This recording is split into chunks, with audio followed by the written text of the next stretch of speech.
All right, what's up, everybody? So the big question is, where is Bronny James going to end up in the 2024 NBA draft?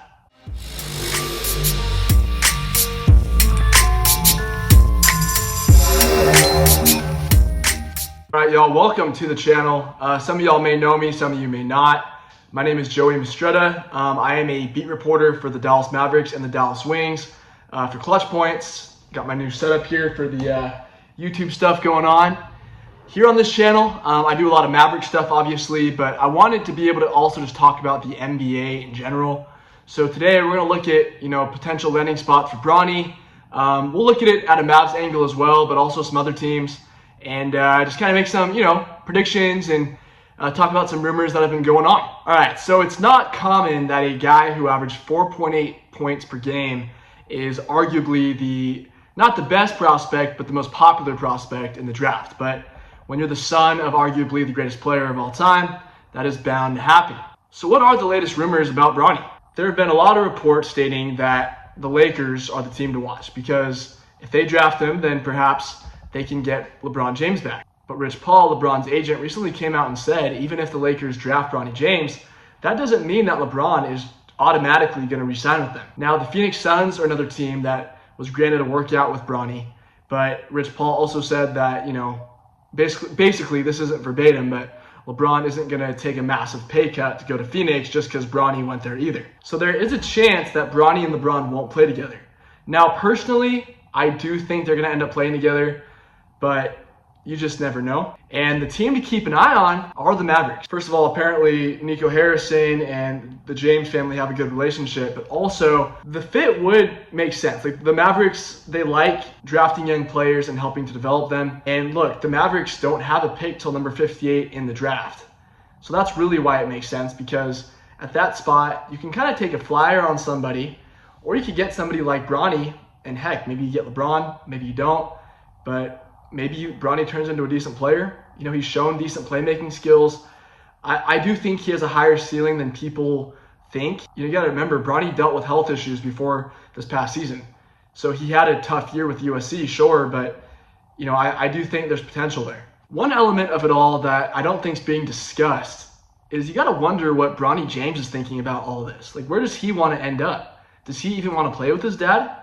I mean, the easy answer from the outside, you would think, well, yeah, it'd be a great story, but that's a lot of pressure. You go to the same team with your dad is LeBron James. I don't want to get into that debate, but there is the argument of LeBron being the greatest of all time. Some people think he's the second greatest of all time. Either way, you're talking about one of the best players to ever play the game of basketball. That isn't easy for a guy like Bronny who's just trying to find his groove in the NBA when he gets drafted. And there's going to be a lot of distraction, a lot of talk if he's on the same team with LeBron. If he's not on the same team with LeBron, there will still be some of that. But in terms of Bronny and his own media market with his new team, except for when they play LeBron's next team, Bronny will mostly be able to, focus on basketball. Will he still receive a lot of attention? Sure, but he received that at USC too. He's used to that. But it would just be a whole different level of attention if LeBron and Bronny were to be on the same team. So as a Mavericks beat reporter, do I believe Bronny will end up getting drafted by the Mavs? Well, look, I don't have all the facts, but one thing I do know is that Mark Stein, he's a respected NBA insider, he reported that the Mavs may have interest in Bronny. And again, the Mavs have the number 58 pick in the draft. So the real question is, will he even still be available at that pick? Now, personally, I don't imagine him falling that far, just given all the hype, given everything that's been talked about, especially with the Lakers.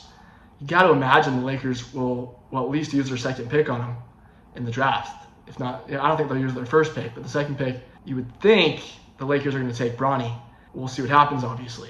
But to answer the question, if Bronny is still available at 58, sure, I could see the Mavs taking him. If not the Lakers, I think somebody would take a chance on Bronny before that pick. And right now, it's too difficult to tell completely. But I think the Lakers are still the front runner. And even though Rich Paul said what he said recently, I think a lot of people still imagine LeBron returning to the Lakers. Obviously, it's not guaranteed. We don't know what's going to happen with LeBron. In the past, we've seen him switch teams. We've seen him chase championship. I think LeBron wants to know the Lakers are going to be in the championship, or at least a championship contender. Because last year, they had a lot of up and downs, and they made it out of the play-in tournament, but I don't think LeBron wants to be playing in the play-in tournament. He's almost 40 years old. You know, he does think about his legacy. Michael Jordan had 6 championships. If LeBron can get to 5, that doesn't hurt. Helps a lot. So there's a lot at play here. It'll be really interesting to see what happens. All right, let me know where you think Bronny's going to end up. If you're a Mavs fan, let me know if you think the Mavs should draft him. If you're another fan of another team, let me know if you want your team to draft him. Go ahead, like and subscribe for NBA content. Like I said, a lot of Mavs stuff, but also just a lot of NBA stuff. And if another sport has a storyline worth covering, I'll be down to talk about it. Y'all take care, like and subscribe, and I will see you next time.